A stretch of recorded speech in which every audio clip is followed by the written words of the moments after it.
Hasta la vista, baby. Get away from her, you bitch! I, Iron Man. Expecto Patronum!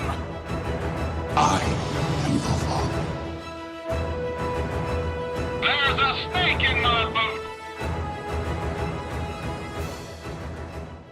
What's going on, Marvel fans? Ryan O'Toole back here again, giving you guys another review. If you guys are new here, feel free to click that subscribe button and that bell notification icon for more reviews, reactions, rankings, and more movie content. We have yet another movie in the Marvel Cinematic Universe that is released in theaters this weekend, and it is the fourth film featuring this iconic Avenger, and also the only hero to have 4 movies in the franchise, Thor, Love and Thunder. Written and directed by Taika Waititi, who is back in the director's chair after directing Thor Ragnarok, and the movie of course stars Chris Hemsworth back as the mighty god Thor. You also have Natalie Portman returning as Jane Foster, aka Mighty Thor, Christian Bale as the villain Gore the God Butcher, and Tessa Thompson back as Valkyrie. Now, before I review Thor Love and Thunder, guys, this review, of course, will be completely spoiler-free. Do not worry if you haven't seen the movie yet. No spoilers will be in this video. You are safe here. In Thor Love and Thunder, Thor enlists the help of Valkyrie, Korg, and ex-girlfriend Jane Foster to fight Gore, the God Butcher, who intends to make the gods extinct. I was very excited for this movie. I love what Taika Waititi did directing Thor Ragnarok. He absolutely saved Thor. He completely changed him as a character and made him one of my favorite heroes in the MCU. And seeing all the trailers for Thor Love and Thunder had me pretty hyped and also concerned. From all the trailers and all the marketing, it seemed like it was throwing in a lot of the Taika Waititi comedy thrown into the mix, and hearing some buzz about it, it's been getting some pretty mixed reactions all over social media. But what did I think of Thor Love and Thunder, guys? Is this movie great? Is it better than Ragnarok? Or is it disappointing and terrible? It's not terrible. Definitely not. But I was very disappointed with this movie. After walking out of the movie, I had a fun time. But after sitting on it for 24 hours straight thinking about it, the more I liked it less. This movie was an overall disappointment. There was things wrong with this film, but there is some positives to it. It's not a terrible movie. The best things about this movie is the performances. Chris Hemsworth as Thor. I think he's one of the best castings Marvel has made, and Chris Hemsworth in here is great as always. I think he's just a very underrated comedic actor.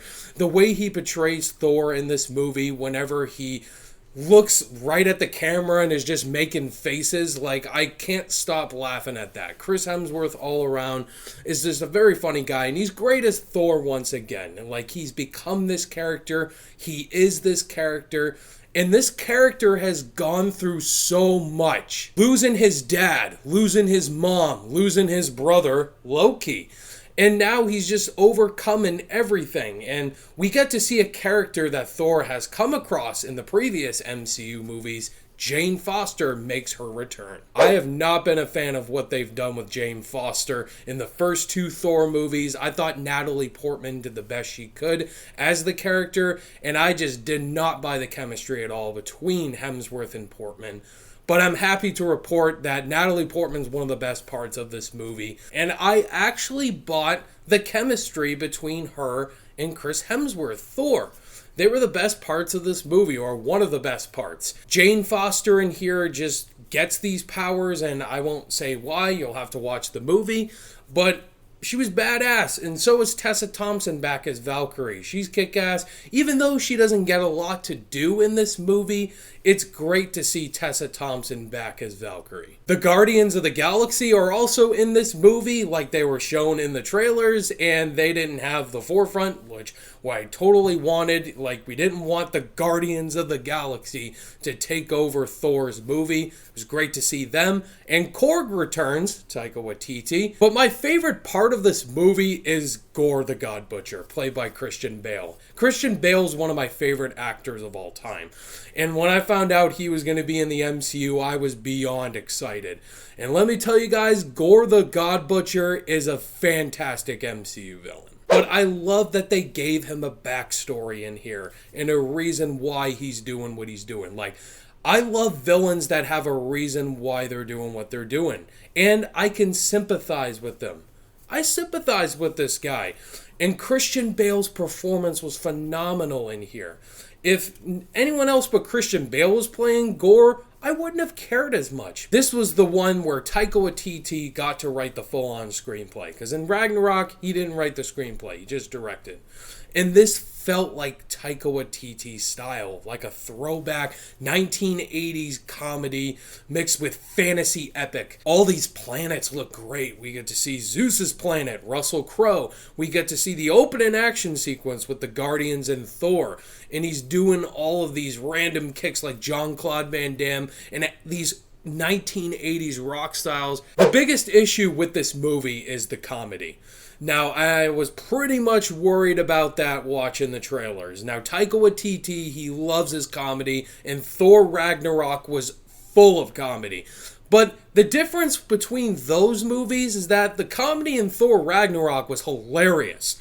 The comedy in Thor Love and Thunder didn't hit. And it really feels like they're trying to make you laugh. They're trying to be better than Thor Ragnarok in terms of the comedy. And it really fails. Like, I did this comparison. Like, Ragnarok and Love and Thunder, they're like two brothers. And clearly one brother is funnier than the other brother. Like, the older brother is Ragnarok. Absolutely hilarious. The younger brother's trying too much. And they also recycled humor so much in this movie. Now, if you don't know me, I hate recycled humor. When they repeat the same jokes over and over again to try to make the audience laugh, this movie does it constantly. And we're talking about these goats in here that everybody's talking about. They did it once. I didn't laugh. They did it twice. Didn't laugh. 3, 4, 5, 6 times, still was getting angrily annoyed. I didn't really know what the vision was watching this movie, because in Ragnarok, it was mostly about Thor finding himself, but he also finds his sister Hela that's causing chaos. And I honestly wanted to see more of Gore in here. As his title says, Gore the God Butcher. There wasn't enough of Gore. There's this random subplot that is in this movie. I'm like, that wasn't what I was thinking at all. And it really underwhelmed me because Ragnarok, it was a little bit longer and it flew by like that. This movie's really short and I wanted more. We didn't get enough. Before I give you guys my final overall thoughts and grade for Thor Love and Thunder, if this is your guys' first time checking out the channel and you enjoyed this review, definitely hit that like button and consider clicking that subscribe button if you want weekly reviews and tons of movie content, because I provide that on this channel. Thor Love and Thunder, I was very excited going into it, obviously, because I love Ragnarok, but I was a bit underwhelmed with this movie. It becomes a slapstick Thor satire kind of movie and doesn't really focus on anything that made Ragnarok super successful. The comedy was way too much in this movie, and I could tell they were trying way too hard to get the audience to laugh than telling a compelling story. On my rating scale, I'm going to give Thor Love and Thunder a C. What did you guys think of Thor Love and Thunder though? Because your opinion matters more. What did you think? Did you love it? Did you like this more than Ragnarok? I'd love to hear your reasons why down below in the comments. Guys, look forward to my review for The Boys Season 3. I will also be having that on my channel coming out this weekend as well. You guys are all the best. Thank you so much for watching this video. All my social media links are in the description below, and I'll see you guys in the next video. Bye!